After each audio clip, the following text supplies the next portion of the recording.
This is Duke University.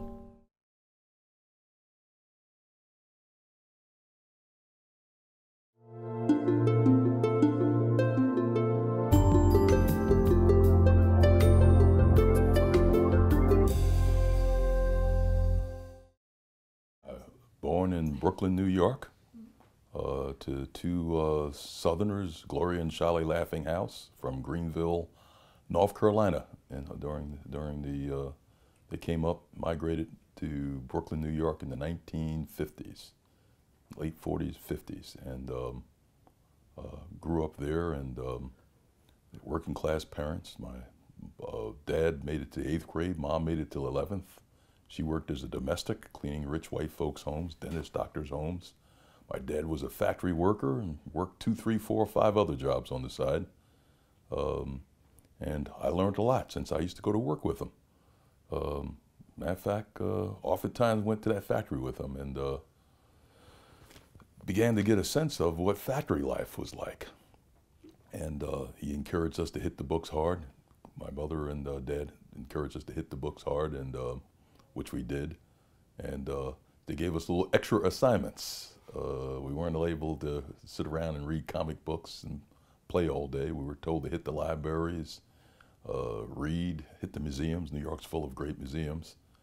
And all of that seemed exciting to me since she let us travel on the trains of New York, the subway trains, you know, by ourselves. And I also worked quite a few jobs as a farrier, a factory worker, janitor. This is all between the age of, I don't know, 13 and about 16, 17. Later on, hung out at Stuyvesant High School, Peter Stuyvesant High School in Lower Manhattan. It was a pretty activist sort of group there. Hung out with them, participated in the student mobilization against the war in the late 1960s and 70s. Joined the African American Society. This is during the 1960s and 70s, during the time of the Freedom Movement, Black Power movement. And our ears are always attuned to what folks were saying, what Stokely Carmichael, later on known as Kwame Ture, and Dr. King, and certainly Malcolm X, since I only lived 10 blocks away from where Malcolm used to speak at the Audubon Ballroom on 168th and St. Nicholas Avenue. So all of this was catching a young man's attention.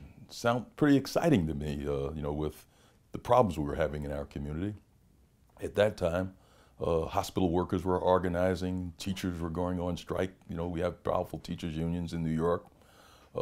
There were struggles going on for black studies at the City University of New York. There was the black arts movement developing with Sonia Sanchez, Amira Baraka, and a host of other great artists. And all of this captured my attention. I began floating around and going to some of these activities, and boy, it was a great political awakening for a young teenager.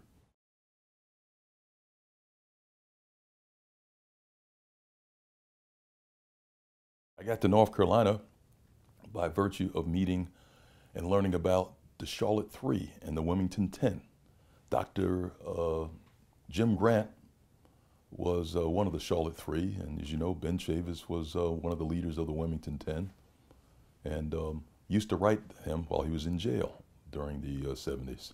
While Ben and Jim were in jail, built a great relationship with Jim Grant, and he recruited me along with Irv Joyner while I was at Rutgers University to come work on a project called the Student Mobilization Project, where students would come south and work on major civil rights issues down here in North Carolina. And you know, my grandmother was just down the road there in Greenville, so I came to Raleigh, and later on, after I graduated from Rutgers Law School, had an opportunity to meet Sandy Smith and a host of other members from the Workers' Viewpoint organization.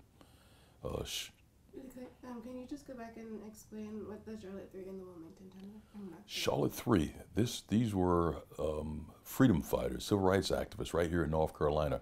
The Charlotte 3 were a group of young people who at that time were challenging segregated facilities and segregated Jim Crow, apartheid here in North Carolina.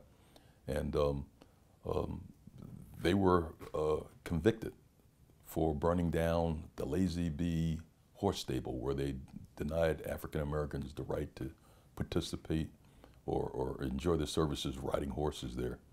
The Wilmington Ten, these were political activists, again challenging, they had a long history of challenging Jim Crow segregation here in North Carolina.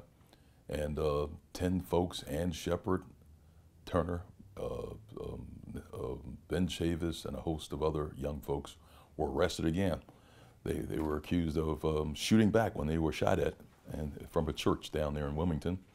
And they too were all imprisoned for their activities.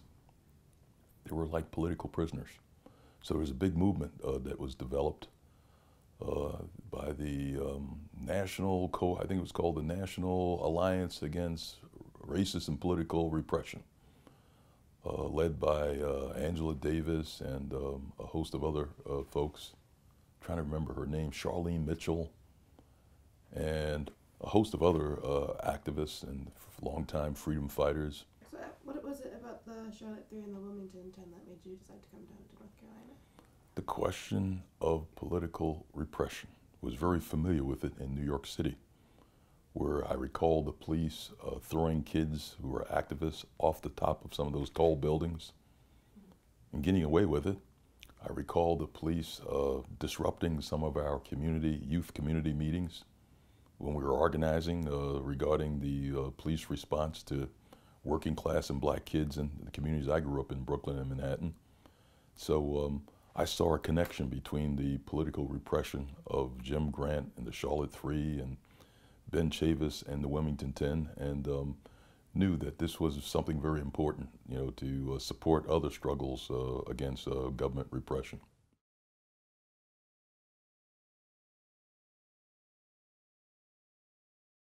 When did you start working for Black Workers for Justice? Never worked for Black Workers for Justice. I don't get paid for Black Workers for Justice. I am one of the founding members of Black Workers for Justice. After the Greensboro Massacre, there was such a chill in terms of organizing. Ran into Jim Grant again at Farm Worker Legal Services of North Carolina and Stephen Edelstein. And one of the things that Jim and I did when we finished our work every day, because see, my experience has always been as an organizer, I never got paid to do organizing. Basically, it was something I did after work on a volunteer basis. There was some real commitment beyond getting paid to doing this work. So Jim Grant and I, whenever we clicked off for work at 5 or 6, we would go through some of these rural counties, I don't know, about 14, 15 of them. We'd start organizing grassroots community groups in Hamlet, North Carolina, in Martin County, in Duplin County, in Faison. We'd have meetings in the funeral homes, and some people were afraid to have them in their churches because of the repression and the racist character of some of these leaders in these towns. So we began organizing grassroots community organizations. I think Jim and I must have organized in a period of a few years at least 14 of these organizations. And while we were organizing, we ran into a good friend of ours, Saladin Muhammad, that we had known from the African Liberation Support work that we had done back in the 70s. And we began doing what most organizers do. When you see other advanced experience organizers and veteran freedom fighters, people who have experience in the Black liberation movement, you sit down and you talk and you figure out how you can work together. And Saladin was working at that time along with Abner Berry, a longtime veteran freedom fighter. He's in history books, Abner Berry, also known as Brother Babatunde, and Naima Muhammad. And they were working on pulling together some women who were struggling against sex and race discrimination at K-Mart and Rocky Mount. And they were forming this organization called Black Workers for Justice at K-Mart. That was in December 1981. And no, it was probably a little earlier, but it was in 1981. And he called upon me and others to help support that fight. So at that time, Jim Grant and I were building this huge workers' assembly of grassroots groups. 200-300 people from 14 counties attended. And we invited the organizers from Black Workers for Justice at K-Mart to come to and speak out at this workers' assembly, which we held in Martin County. That was 1981. and they spoke. And we continued to talk about the need to organize black workers. As we continued to organize, and I continued my conversations along with Saladin and some of the other workers in this assembly, we said we really needed to form not a workplace organization, but a broader organization of black working people so that we could better organize for power in the workplaces and communities. You mentioned it a little bit. Can you talk more about what was happening at K-Mart?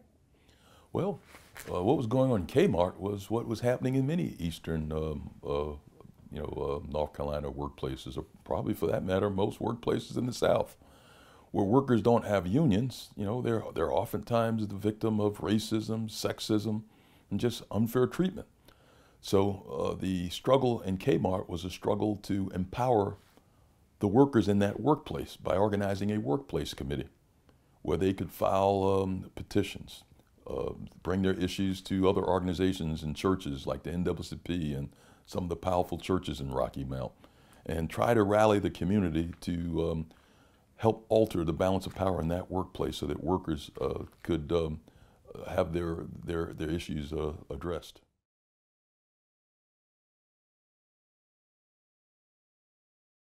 As one of the co-founders, we also formed a group that worked on building our first newsletter in 1983. This is all tying in all these issues and the fight for Dr. King.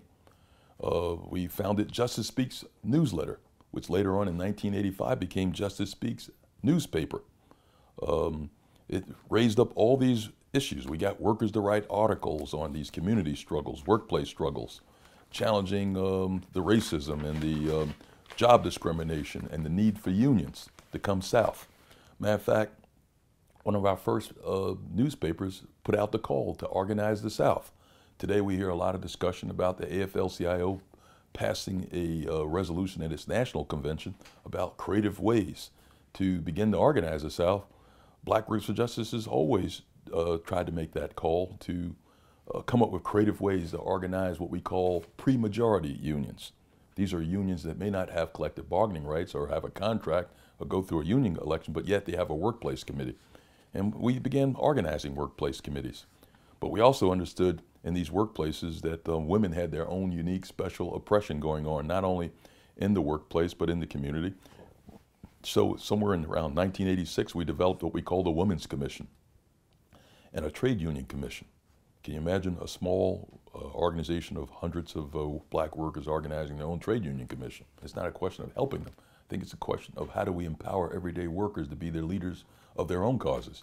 I don't think men can help lead women in the struggle against patriarchy and sexism and chauvinism. The women themselves have to lead themselves.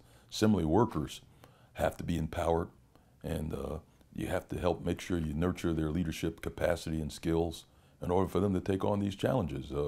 I don't think we're just trying to, help pull workers out of one hole. We're trying to empower them to continue to fight for, the things that they need in their day-to-day lives in their workplace and communities. So our whole piece was how do we get support for the workers' struggle, but the workers would lead themselves.